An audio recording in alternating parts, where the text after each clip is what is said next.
आज हम नाश्ते में बनाकर तैयार कर रहे हैं दाल पकान। ये बेसिकली सिंधी लोगों की एक डिश है।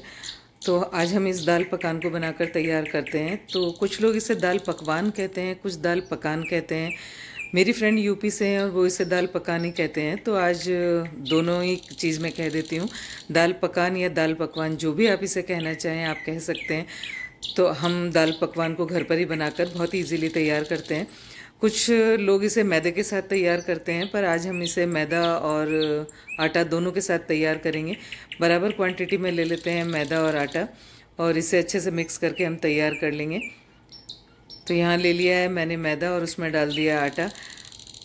अब बीच में इसमें एक हम थोड़ा सा छेद कर देते हैं ताकि जो हम मोयन डालने वाले हैं वो अच्छे से इसमें मिक्स हो जाए। अब ऐड किया है यहाँ नमक, और चूँकि हम दाल पकवान बना रहे हैं तो उसमें हम यहाँ ऐड कर लेते हैं अजवाइन। इससे होगा ये कि कुछ लोगों को गैस की प्रॉब्लम हो जाती है तो वो नहीं होगी, या डाइजेशन में ये थोड़ा सा हमें अच्छा रहेगा। तो उसके लिए हम यहाँ ऐड कर लेते हैं अजवाइन को। अब डाल लिया है यहाँ मोयन। आप घी तेल जो भी मोयन में डालना चाहते हैं वो आप यहाँ डाल सकते हैं। मैंने यहाँ तेल ही डाला है मोयन के लिए। बेसिकली जो हम घर पर मठरियाँ बनाते हैं ना, बड़ी मठरी, ये बड़ी मठरी का ही एक रूप है। तो हम दाल होती है और उसके साथ ये बिल्कुल ही क्रंची सा पकवान जो हम बनाकर तैयार करते हैं वो बहुत ही अच्छा लगता है।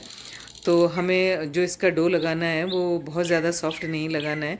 जिस तरीके से हम मठरी बनाते हैं उसी तरीके का हमें डो बनाकर यहाँ तैयार करना है।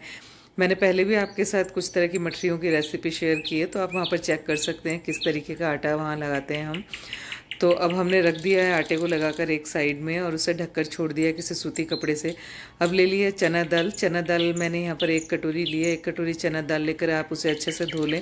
उसके बाद उसमें नमक और हल्दी डालकर आप 2 विसिल लगा लें उसे। उसमें दाल में 2 विसिल लगाने के बाद इसको आप जब तक सीटी ना निकल जाए तब तक के लिए छोड़ दें। जब सीटी निकल जाए इस कुकर की, उसके बाद हम लीड को हटा लेते हैं और किसी भी मैशर की सहायता से इसे मैश कर लेंगे दाल को। और अब दाल मैश हो चुकी है तो उसे एक साइड में रख लेते हैं। अब लिया है यहाँ घी और उस घी में ऐड कर देते हैं हम सौंफ। यहाँ पर जीरा ऐड कर लेते हैं और उसके बाद डालेंगे इसमें हींग। क्योंकि दाल पकवान बना रहे हैं तो ये थोड़ा सा भारी होता है, तो उसके लिए यहाँ पर हींग डालना बहुत ही ज़रूरी है। अब ऐड कर लिए हरी मिर्च। घी के साथ ही आपको दाल पकवान में तड़का लगाना चाहिए। दाल में जब हम घी का तड़का लगाते हैं तो बहुत ही टेस्टी बनकर तैयार होती है। तो अब यहाँ घी में सारी चीज़ों को डालने के बाद ऊपर से डाल लिया लाल मिर्च। मिर्च का आप थोड़ा सा ध्यान से आप इस्तेमाल करें। कई बार मिर्च बहुत ज़्यादा स्पाइसी होती है, तो जितनी भी स्पाइसी आप खाना चाहते हैं उतनी स्पाइसी के लिए आप यहाँ पर लाल मिर्च ऐड कर दें। क्योंकि हमने यहाँ हरी मिर्च भी ऐड की हुई है तो उस अकॉर्डिंग ही आपको यहाँ पर दाल में मिर्च का इस्तेमाल करना है। अब इसमें तड़का लगाने के बाद इसे मिक्स कर हम रख देंगे एक साइड में।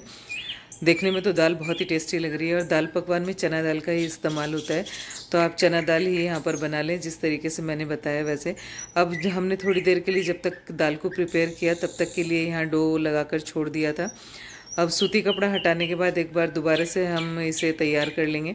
उसके बाद चलते हैं इस पकवान को बेलने के लिए। तो यहाँ एक छोटा सा हम पेड़ा ले लेंगे, उसके बाद इसे बेल कर तैयार कर लेंगे। तो इस तरीके से आप इसे बेल लें। अगर आपको इसे गोल बेलने में दिक्कत आती है तो आप किसी कटोरी की सहायता से इस पर कट लगाकर इसे तैयार कर सकते हैं।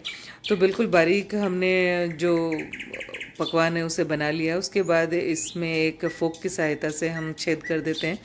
अगर आप इस तरीके से फोक की सहायता से इसमें छेद नहीं करेंगे तो पूड़ी की तरफ फूल जाएगा। तो जिस तरीके से हम मठरियाँ बनाते हैं ना, बड़ी मठरी, बस बिल्कुल उसी तरीके से हमें एक बड़ी मठरी बनाकर तैयार करनी है। उसके बाद हम चलते हैं गैस के पास। उसमें मैंने यहाँ पर तेल को अच्छे से गर्म कर लिया है। जब तेल अच्छे से गर्म हो जाए उसके बाद हम इसमें पकवान को डाल देते हैं। बहुत ध्यान के साथ ही आप इस पकवान को इस तेल में छोड़ें, क्योंकि तेल अपना बहुत ज़्यादा गर्म है और अगर जल्दी से हमने इसे छोड़ा तो आपके हाथों में इंजरी हो सकती है। तो बहुत धीरे से इस पकवान को यहाँ छोड़ने के बाद इस फ्लेम को हम कर लेंगे मीडियम, और उसके बाद मीडियम फ्लेम पर ही इसे हम तैयार करेंगे पकवान को। तो दाल अपनी प्रिपेयर हो चुकी है एक साइड में। हम इसे सर्व करेंगे हरी चटनी और मीठी चटनी के साथ। वो मैंने पहले आपके साथ हरी चटनी की रेसिपी को शेयर किया हुआ है, तो आप प्रीवियस वीडियो पर जाकर देख सकते हैं कि हरी चटनी किस तरीके से आपको प्रिपेयर करनी है। तो अब अच्छे से मीडियम फ्लेम पर ही हम इसे कुक कर तैयार कर लेते हैं, क्योंकि हमें ये बिल्कुल कुरकुरे से बनाकर तैयार करने हैं पकवान। तो अच्छे से ब्राउन हो चुका है, तो हम इसे निकाल लेते हैं। इसी तरीके से आपको मीडियम फ्लेम पर सारे पकवान को बनाकर तैयार कर लेना है। तो सारे पकवान अपने बनकर तैयार हो चुके हैं। दाल में हमने पहले ही तड़का लगाकर तैयार कर ली थी। तो अब दाल को सर्व कर दिया एक कटोरी में। ऊपर से डालते हैं इसमें प्याज और हरा धनिया। अब पकवान को यहाँ पर रख देते हैं। देखने में तो ये बहुत ही टेम्पटिंग लग रहा है और ऐसा लग रहा है फटाफट से बस इसे हमें सर्व कर दिया जाए। अब जैसा मैंने आपको कहा था, तो मीठी चटनी और हरी चटनी के साथ हम इसे सर्व कर रहे हैं। तो आप चाहें तो दाल को इसके ऊपर भी डालकर खा सकते हैं। और